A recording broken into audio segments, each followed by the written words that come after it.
जैसा हम आपको वर्ग आयत वृत्त बताए हैं उसी क्रम में ये चक्री चतुर्भुज है। चक्री चतुर्भुज क्या होता है बताइए।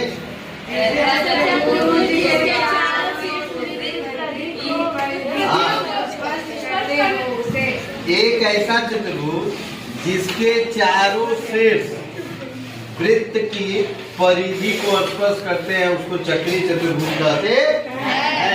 अब इसमें कुछ देख लेंगे। चक्री चतुर्भुज के जैसे ये पी एंगल है, एंगल पी, और इसके सामने कौन है आर। पी और आर को जोड़ेंगे तो कितना डिग्री होना चाहिए 180। अब मान लीजिए कि यदि आर का मान 130 है तो पी का मान कितना होगा 50। यदि पी का मान 110 है तो आर का मान कितना होगा। इसी तरह से एंगल क्यू और एंगल एस का जो योग होता है वह कितना डिग्री होना चाहिए।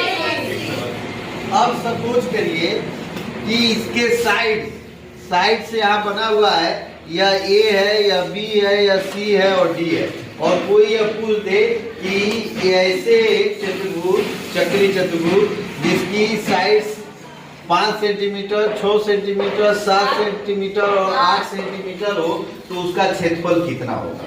उसका क्षेत्रफल कितना होगा। जैसे वर्ग का क्षेत्रफल निकालते हैं तो भुजा का स्क्वायर, आयत का क्षेत्रफल निकालते हैं तो लंबाई गुना चौड़ाई। इसी तरह से इसका क्षेत्रफल निकालने के लिए एक वैदिक काल में एक गणितज्ञ रहे जिनका नाम ब्रह्मगुप्त रहा। उन्होंने एक फार्मूला बताया कि चक्री चतुर्भुज का क्षेत्रफल under root s minus a s minus b s minus c s minus D.